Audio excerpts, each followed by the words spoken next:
मित्रों, एक लंबे समय के बाद इस वीडियो की शुरुआत पुनः हो रही है। एक महीने के बाद करीब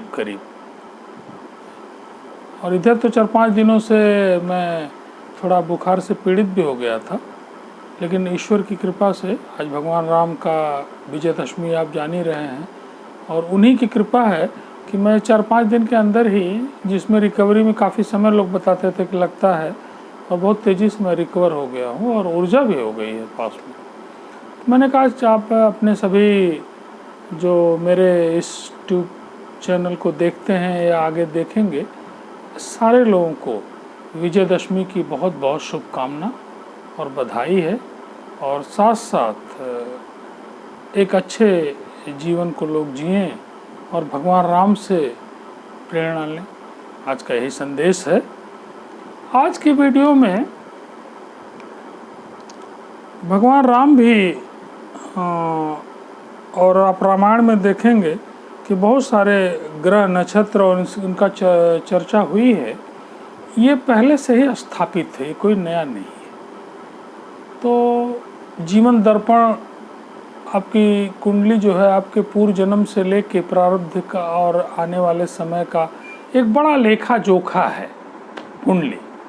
और कुंडली का विश्लेषण करना कुछ उसी तरह से नए बच्चे जिस तरह से आजकल कोडिंग करते हैं, कोड को सीखते हैं और सॉफ्टवेयर में चीज़ों को खोलते हैं, ऐसे ही आपके जीवन को, कि आपके आने वाले समय में क्या होने वाला है, ये ज़रूर मेरा मानना है कि बताया जा सकता है। और बहुत सारी मेरी वीडियोस आई हैं।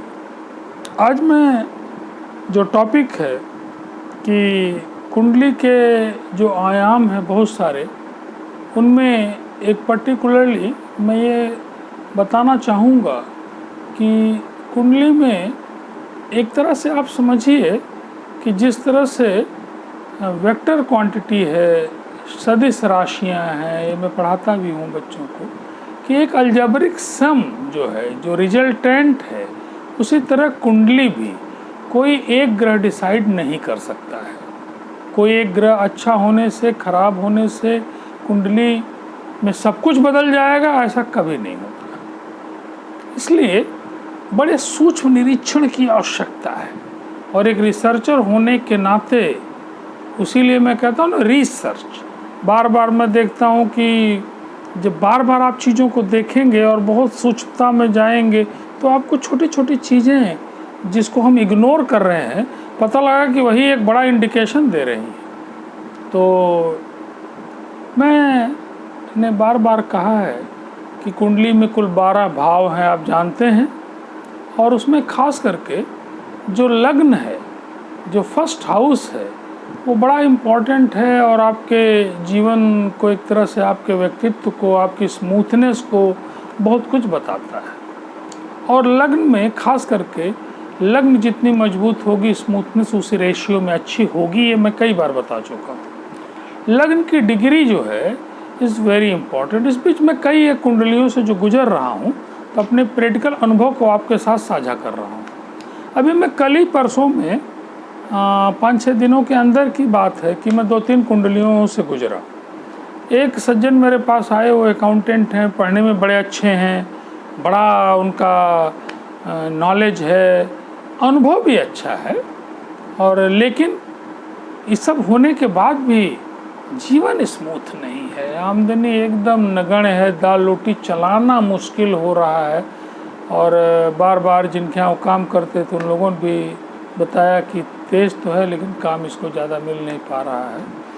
तो वो बेचारे बड़ा संकोच के बाद मेरे पास आए, पूछे कि अकाउंटेंट साहब कि मैं आना चाहता हूँ। मैं आई, तो अपनी डेट प्लेस टाइम मुझे दिए, तो मैंने कुंडली जो देखी उनकी, कि उनके धन भाव में शुक्र है, स्वग्रही शुक्र है।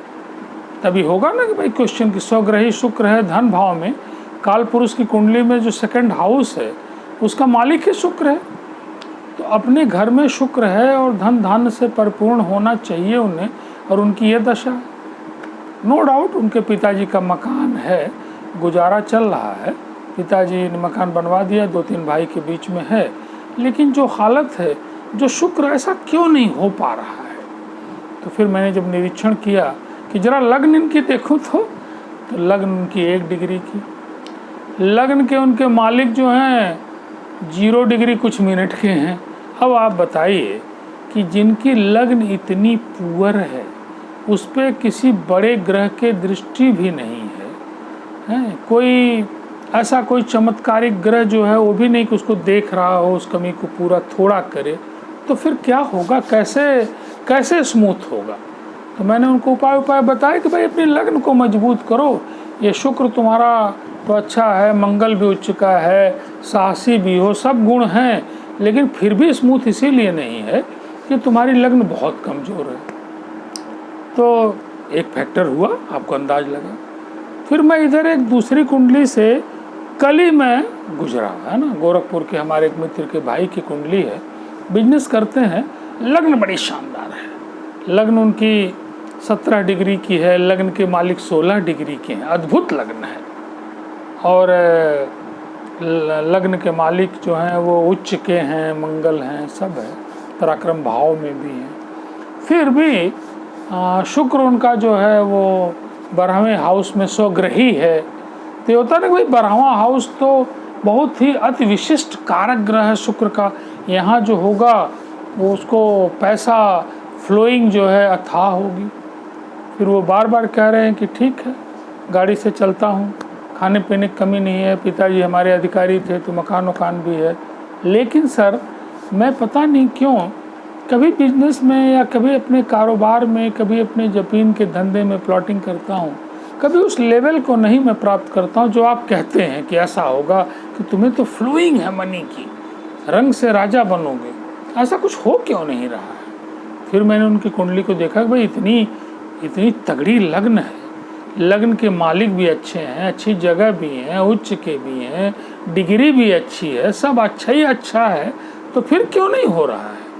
तो मैंने देखा कि अरे आफ्टर ऑल तो जो आदमी काम करता है फाइनली उसको लाभ की आशा होती है। इन्वेस्ट किया 1 करोड़ का और लाभ मिल रहा है 1000 रुपये, तो मीनिंगलेस। तो मैं कहा जरा इनके मैं लाभ भाव को देखूं क्या स्थिति है लाभ भाव की। तो देखा कि अरे लाभ भाव जो इनका है वो तो बड़ा बुरी तरह से 5वें हाउस में उनके लाभ भाव के ठीक सामने 5th हाउस है और उसमें शनि और चंद्रमा बैठे हुए हैं। ये भी नहीं कि अपने घर के शनि हैं और चंद्रमा अपने घर के हैं या कोई बड़ी बात है। तो एक तरह से ये शनि चंद्रमा जब भी साथ होंगे तो एक बड़ा कठिन दुर्योग है, उसका नाम है विष योग। तो विष योग उनके विद्या भाव में है, इसके चलते विद्या तो उनकी नाश है। ठीक है, खाना पीना लग्जरी वग्जरी, पिताजी खुद अधिकारी थे, काफ़ी छोड़ के गए, वो शुक्र अपना असर दे रहा है, उतने भर का तो है मामला। तो फिर विद्या तो उनकी अच्छी नहीं हुई, विद्या में वो मन नहीं लगा, कम पढ़े लिखे, और पढ़े भी कुछ तो ठीक है, डिग्री लेने के लिए पढ़े। और जो लाभ है वो विष योग जो है वहाँ तो खराब कर ही रहा है और लाभ भाव को देख रहा है। तो अब जो विष योग है वो 11th हाउस को ठीक 5th हाउस के सामने लाभ भाव बैठा है, और वहाँ पे अगर विष योग है की दृष्टि पड़ रही है और चंद्रमा की महादशा भी चल रही है, तो विष योग के कारण चंद्रमा इतना पीड़ित है इस समय और उसी की महादशा है।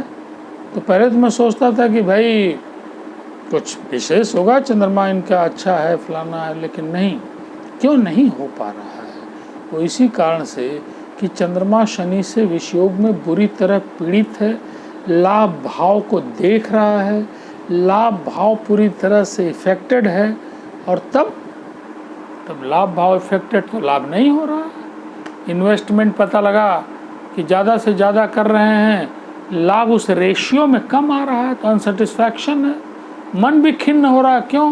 क्योंकि मन का राजा चंद्रमा है। अब चंद्रमा जो है मन को भी दुखी कर रहा है, बार बार सोच रहे हैं कि सर काम तो चल रहा है, कोई रोटी दाल तो चल ही रही है, लेकिन वो बात नहीं हो पा रही है। तो शुक्र अपना असर दिखा रहा है, ठीक, अच्छी बात है। लग्न अपना असर दिखा रहा है कि ठीक है, स्मूथनेस है, थोड़ा गाड़ी घोड़ा चल रहे हैं, सब कुछ ठीक है, लेकिन फिर भी उस लेवल तक की हाइट नहीं मिल रही। क्यों?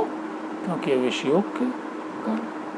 तो ऐसे ही इन दो उदाहरणों से आपको इतना तो अंदाज लगा होगा कि लग्न बड़ा फैक्टर है। 100 में मान लीजिए 80% लग्न डिसाइड कर रही है, तो 20% तो ज़रूर बाकी लोग भी डिसाइड करेंगे ही करेंगे।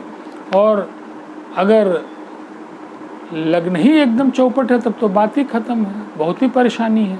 लेकिन अगर लग्न अच्छी है फिर भी कुछ इस तरह के बड़े दुर्योग आपकी कुंडली में हैं तो आपको फिर वो बात नहीं मिल पाएगी। इसी तरह से जब मैं एक बड़े अधिकारी की कुंडली देखा तो जो ही उन्होंने दिखाया कि ये कुंडली ज़रा देखिए सर क्या हाल है, देखते मैंने कहा कि इनकी तो भाई बड़ी हालत ख़राब चल रही है और इनके खास करके पत्नी भाव की हालत बड़ी ख़राब है। बोले हाँ सर ये तो है, पत्नी से बनी नहीं रही है, पत्नी की बहुत है, मतलब अब लगता नहीं कि ये टिकेंगी, क्या होगा। तो देखा फिर वही कि पत्नी भाव में विष योग है।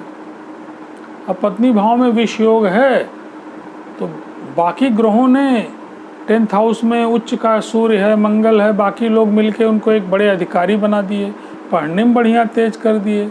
लेकिन जहाँ पे ये ग्रह है अपना असर तो डालेगा ही डालेगा। जैसे आप एक कहावत सुने होंगे कि भाई बाकी लोगों के नाराज़ होने का असर तो देर से पता चलेगा।